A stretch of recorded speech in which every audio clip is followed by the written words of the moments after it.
Project evaluation. The project has reached an end, it's reached project closure, and we need to evaluate the project. So, did the project deliverables meet the defined acceptance criteria or not? Are the stakeholders happy or not? Were the benefits that were originally planned achieved? Remember that benefits can be achieved at 3 stages: during the project itself, at the end of a project, and after the project, in which case the senior user has to measure the benefits after the project is closed. In terms of evaluation models, there are loads of different models. This is a table that I've taken from this particular paper. It's not meant to be visible, but you have access to this paper on Moodle in block 2, so you can read it. But as you can see, there are many evaluation models, loads of them.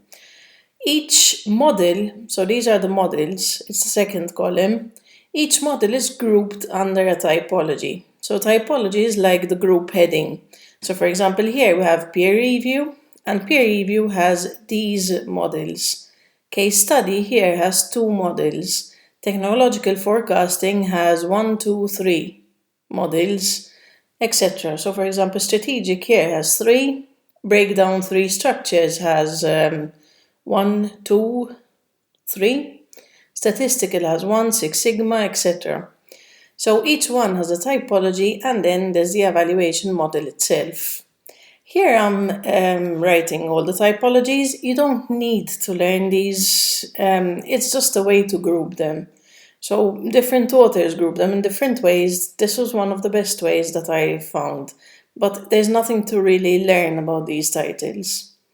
And then if we take a closer look, here I've chosen 4 different typologies, and in turn I'm writing the different evaluation models.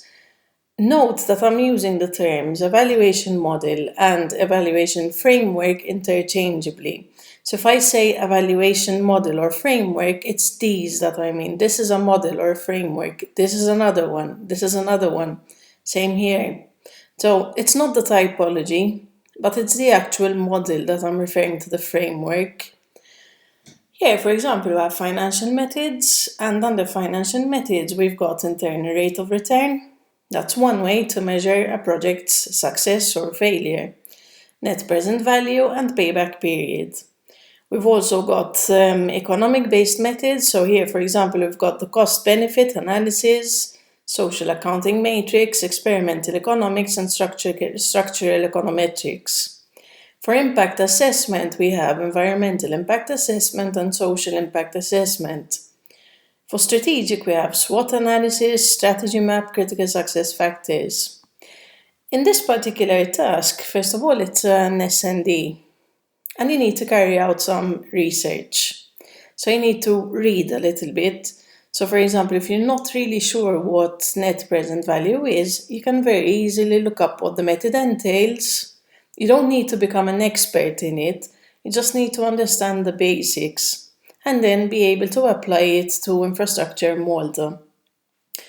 Now, I'm sure, however, that you've heard some or all of these before, and some of them you should also have heard them in the news. Definitely. So if you've ever read any news or listened to the news, I'm sure you would have met some of these as well.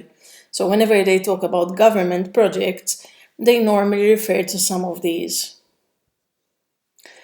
Which evaluation framework should be chosen?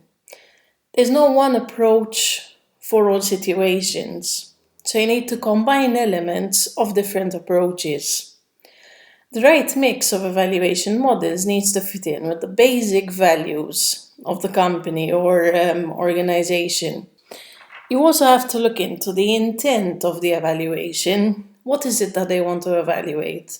Do they want to show the EU that they've used all the funds? Do they want to show stakeholders that they focused on the environment? What is it that they want to show? Or what is it that you want to show?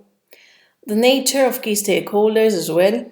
Just a reminder here that there are 3 primary stakeholders, namely that's users, business, and supplier.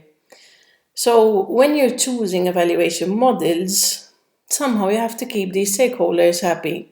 So one evaluation model, for example, could keep happy the user, and another one could keep business and suppliers perhaps happy, or a way to evaluate something for the different stakeholders. You also have to take into consideration available resources. So, for example, if there was no machinery, perhaps there's no point in calculating the internal rate of return for machinery. So, you have to look at the resources that you have on the project. And definitely, whichever evaluation model you choose, it needs to adapt to local conditions. So, it's a good idea to research, for example, how do they evaluate infrastructure projects in the UK, or how do they evaluate infrastructure projects in Germany. But then, eventually, keep in mind the small size of Malta and you need to adapt it to Malta as well. So, looking at infrastructure in Malta, which is your case study in the assignment, here we have a government entity that's responsible for many infrastructural projects, such as arterial roads, maritime, residential roads, and sustainability. The assignment is asking you to imagine that you were the minister who is taking care of the infrastructure projects. If you were the minister, how would you evaluate such projects? Which two models, which two frameworks would you choose? Of course, the project can't please everyone. Also, infrastructure projects normally need to be evaluated over a very long period of time. By the way, here we're talking about program or portfolio management, not individual projects. So look at these as a whole portfolio or as programs. So the evaluation models that you choose need to be suitable for all of them, not just one particular project, but all the portfolio.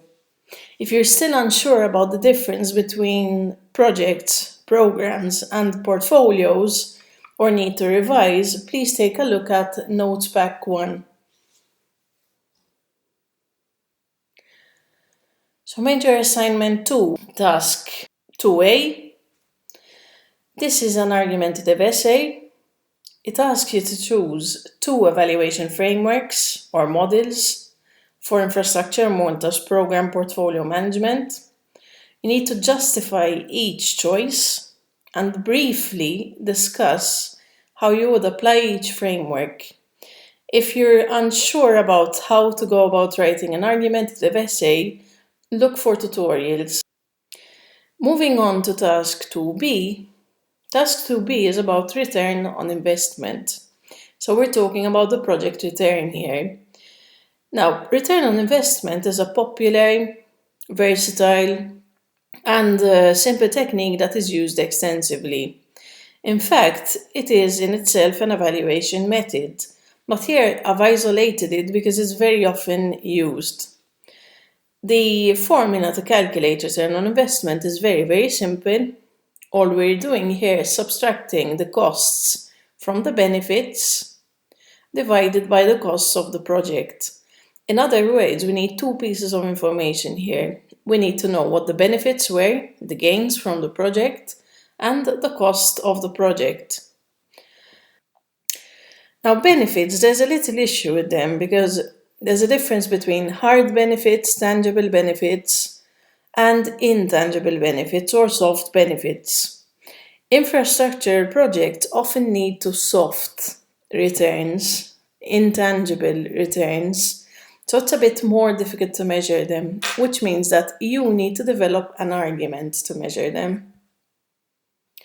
If we're talking about hard returns, for example, a project that has raising employee satisfaction as its goal can result in real benefits such as increased productivity, and you actually calculate the increased productivity. Yesterday we did 10 units, today we're doing 20. Easy to calculate. Improved quality. Yesterday we rejected 10 batches, today we didn't reject any. So that's easy to calculate. And lower costs. It's a bit more difficult to calculate that, but still you can calculate it. In terms of soft ROI examples, For example, if we have a project by an online retailer to install backup power generators to keep customer orders coming in, we could still estimate benefits. We could treat it as though it were an insurance for something that may happen. So we write an estimate of how many days we assume there wouldn't be any power and how many orders would be lost. So that's an argument to measure the return there, to measure the benefits. Similarly, if a company carries out a green project, for example, they're planting trees in the community, there's no real return in terms of euro, but still, you can create an argument that because the company is viewed as greener, perhaps there will be new customers, and those new customers will generate so much sales. Or if we have an infrastructure project, for example, generally we measure the benefit by taking into consideration the public good. In terms of major assignment 2, task 2b, again, this is an argumentative explanatory essay, and you are asked how would you calculate the return of investments of such infrastructure projects, which means we're referring to costs and, more importantly, the benefits. You are not expected to calculate or present costs and benefits in monetary terms. What you need to do is explain the main costs that you would include, for example, machinery, and develop arguments to explain how you would quantify the benefits. And that brings me an end to evaluation.